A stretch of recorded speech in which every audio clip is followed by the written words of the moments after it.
Ladies and gentlemen, welcome. Today we'll be exploring one of nature's most fascinating creatures, the deer.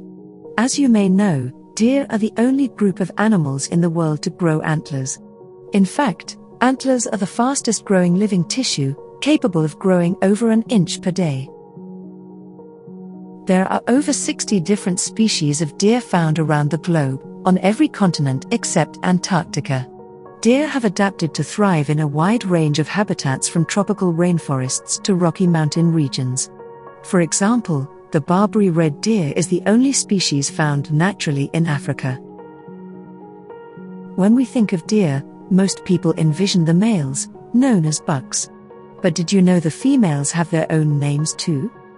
Adult female deer are called does, while young females under a year old are called fawns. Interestingly, only the female caribou, or reindeer, grow antlers like the males. Speaking of antlers, let's talk about these unique structures in more depth. Antlers are made of bone that protrude from the heads of deer species. Only bucks have antlers, except for caribou does as mentioned. Each year, the antlers are shed and regrow from scratch. During the regrowth process, the antlers have a soft covering called velvet. The velvet is made up of blood vessels and nerves that supply nutrients rapidly so the antlers can achieve their full size and shape in a matter of months. It's truly astounding how fast deer antlers can regrow each year at rates up to an inch per day. Once mineralized and hardened, the bucks use their antlers to assert dominance and fight over mating rights with other males.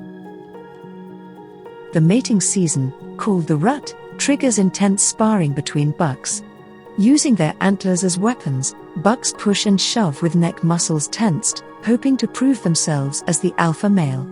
You can often hear their loud roars and calls across the forest as they show off to attract does ready to mate. After finding a successful mate, the gestation period begins. Deer carry their young for different lengths of time depending on the species. Generally, larger deer have longer pregnancies than smaller deer. Likewise, deer living in warmer tropical climates tend to mate and birth fawns all year long versus deer in colder climates that time their breeding seasons strategically. When fawns are born, they are tiny but precocious.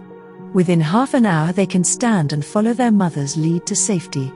As a survival instinct, fawns are born with white spots covering their reddish-brown fur. The spots help them blend into forest dappled with sunlight, camouflaging them from predators. For the first couple weeks, fawns stay hidden while their doe mother comes back periodically to feed them. The fawns have no distinctive scent, which also keeps predators from detecting them. Gradually the spots fade as the fawn matures, changing color and pattern to match the seasons and habitat. All deer species possess a four-chambered stomach specially adapted for digesting plant matter. After initially chewing and swallowing vegetation, deer later regurgitate cud to chew it again more thoroughly before finally digesting it. This process, called rumination, allows deer to break down and extract maximum nutrients from even tough grasses, leaves and bark that humans cannot digest.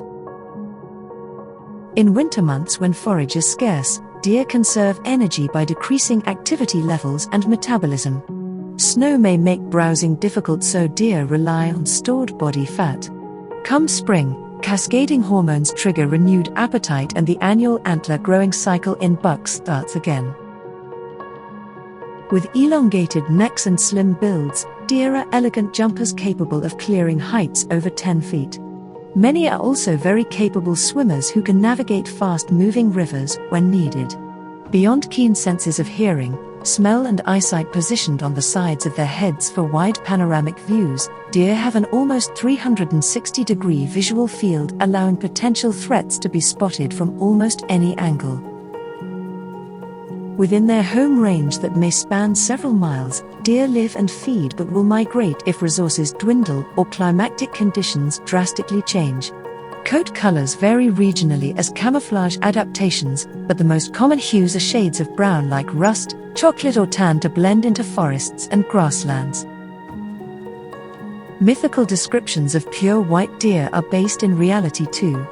Occasionally, a genetic condition called leucism occurs which inhibits normal pigment production, resulting in an all-white color phase rarely seen in the wild. Tales of magic white stags probably stem from sightings of these unique individuals, which understandably seem otherworldly and special when encountered in an ancient forest setting. Our discussion of deer would not be complete without mentioning the absolutely massive Irish elk that stood among Europe's forests over 10,000 years ago before going extinct. Estimated shoulder heights approached 7 feet tall with antlers spanning an unheard of 12 feet across. It truly boggles the mind to visualize the prehistoric stature of these giant deer, dwarfed by little more than saplings compared to full-grown timber today.